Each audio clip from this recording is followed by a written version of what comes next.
OK, team, happy Monday. Welcome to week 3 of election campaigning. Pretty serious now. We're getting into manifesto week and all the main parties are going to be launching their key policies this week. Liberal Democrats first out of the blocks. We're going to come on to that in a bit, but let's just start today by going back to Friday night where we kind of left last week's podcasts and that 7-headed TV debate on BBC. Rachel, starting with you, I mean, the most lively clashes, but as expected, really, between Angela Rayner from Labour and Penny Mordaunt from the Conservatives.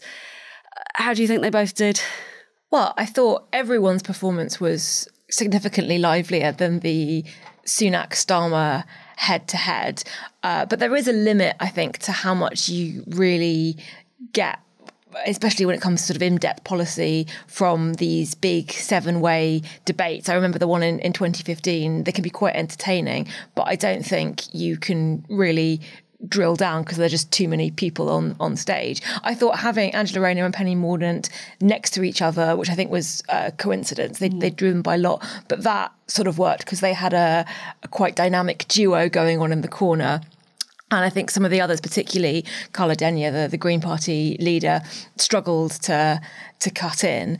Angela Rayner got her line in about Labour costing every family extra $2,000 in tax, just going, that's a lie, that's not true.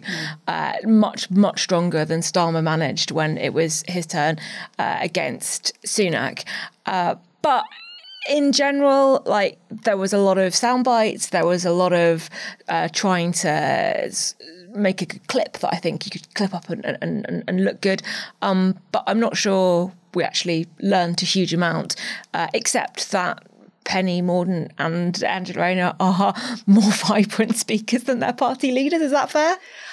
Probably quite fair. They were both quite eloquent, weren't they? I mean, talk about with friends like these, who needs enemies, though, as well, with Penny Mordaunt really sticking the boot into Rishi Sunak and his choosing to depart the D-Day it was wrong celebration. She said it was wrong. But you've got to remember that Penny Mordaunt is the same Conservative leader of the House of Commons who went to the House during the Liz Truss Omni shambles and said, I can confirm that the Prime Minister is not hiding under a desk. And She knows how to give a good backhanded compliment, that woman. She does. And actually, I think the award for comic timing or even joke of the evening probably goes to Carla Denyer, despite, as you said, it was quite difficult for her to talk that much with the, yes, Angela's right that Keir Starmer has succeeded in changing the Labour Party. They're now the Conservative Party. Yes. quite a good one. I mean, Ben predicted on Friday that he thought Nigel Farage would be the out-and-out winner. I mean, I didn't see it that way at all. He was pretty subdued, getting a kicking from all of the others, really. Well, he was also on the end, which, again, when it comes to positioning, that does put someone at a disadvantage. I did notice that there was a lot of people talking over each other, but when it came to Nigel Farage, the others kind of let him have his say. It was almost as if they were a bit hesitant about interrupting him because they didn't want him to turn on them. He had lots of his sound bites. He is a good media performer, but I think by the standards of his own media performances, he is better when it's just him alone on stage rather than having to try and make space for himself. Chris, Stephen Flynn had a pretty good outing, and it seemed he had one message to deliver, and it was this avoidance of being honest with the electorate by both the Conservatives and Labour about how they're going to actually fund the country going forward. How did his performance, how has it played out in Scotland? I don't think anyone in Scotland was surprised by the fact that Stephen Flynn did pretty well. He is combative performer. I think the nature of the evening suited him. He's probably best known down south for his performances at Prime Minister's Questions, where he quite often steals the moment with, he's good with a soundbite, he's good with an angle. As we see most weeks, he knows where to land the blows. And so he basically did more of the same. And the other thing, of course, is that he's speaking to a UK audience who haven't seen him in the depth that we've seen him in Scotland, and that don't really have, don't really have probably the depth of understanding of the reality of Scottish politics and the performance of the SNP, maybe a bit more now, but certainly not the day-to-day, week-to-week politics that goes on up here. And therefore, you can make statements when you're an SNP leader, and Nicola Sturgeon was very good at this, that when you're an SNP leader speaking to a UK audience or speaking down south or whatever, you can make statements and not be particularly challenged on them. And he was able to do that because people just don't have the depth of knowledge. You know, he got away with things that if one of the major party leaders in Labour or the Conservatives had put forward, they'd have been challenged on it, and they'd been confronted with some of the data that might have made things not quite as rosy as they portrayed it as. What in particular do you think he got away with? Well, you know, the stuff about, he talked about tuition fees, for example, got a round of applause from the audience. Well, that's all well and good, but if you're in Scotland at the moment looking at our universities, you can barely move for chancellors and vice-chancellors warning about the consequences of a no tuition fees policy. There's a cap on the number of Scottish students that are allowed to go to our universities, which means that some Scottish students just can't get in because once you hit that cap, there's no more space. And our universities are taking in, for example, lots more Chinese students because they can charge them 30 grand a year. Otherwise, they're reliant on central government funding.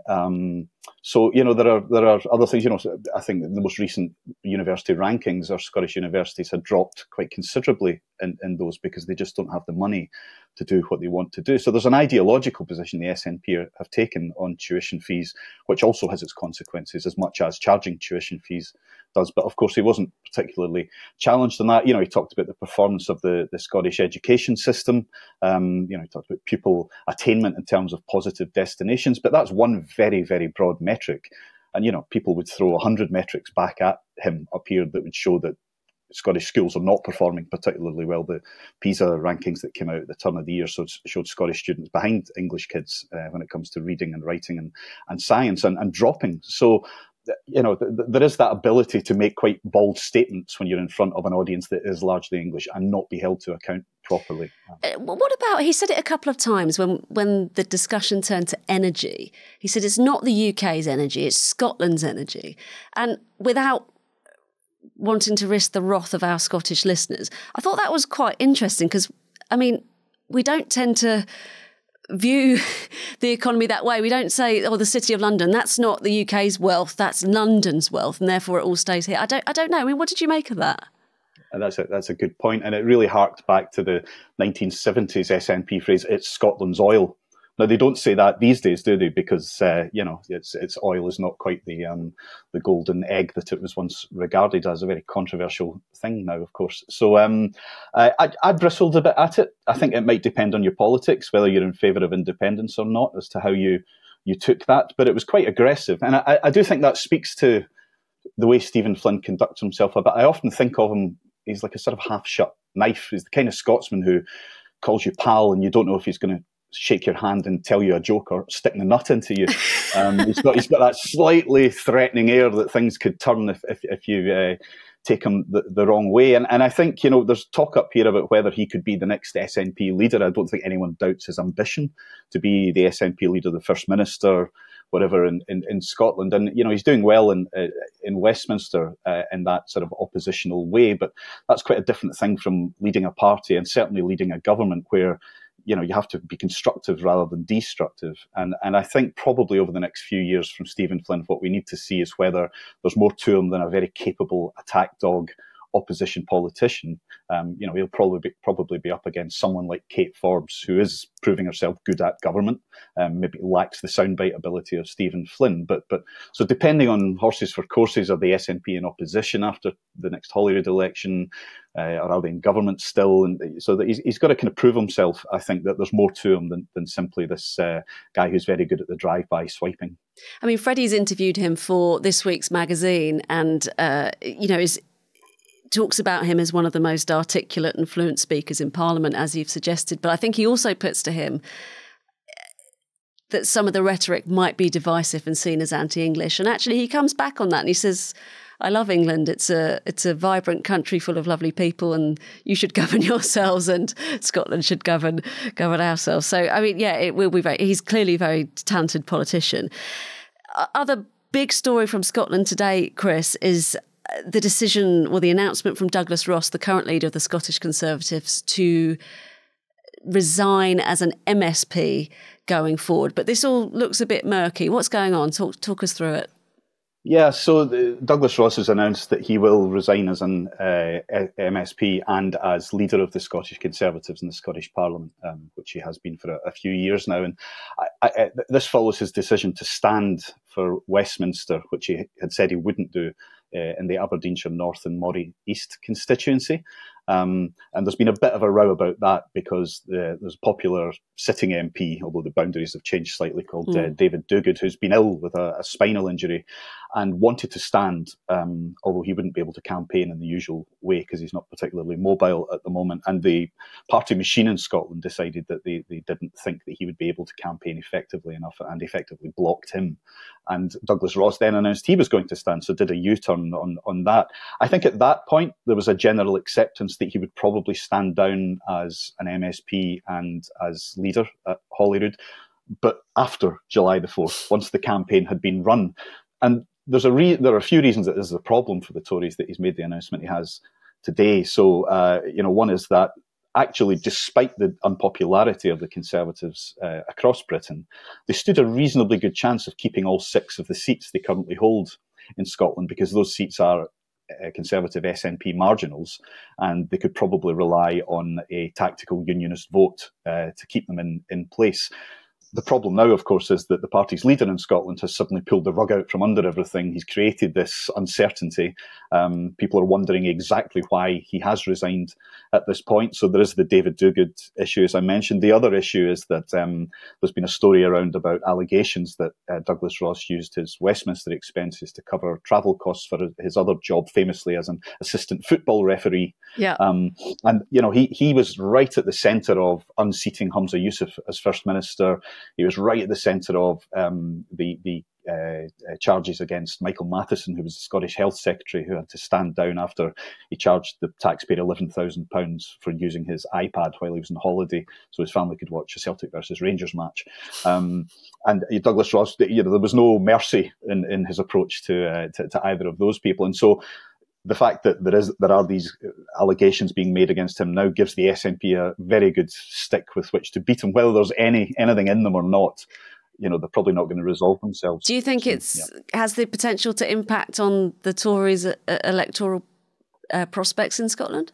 Well, it might, and that's the problem, because it looked like they were going relatively smoothly. I spoke to one very senior Scottish Conservative this morning who said to me, we were on course to hold all we had before all this broke.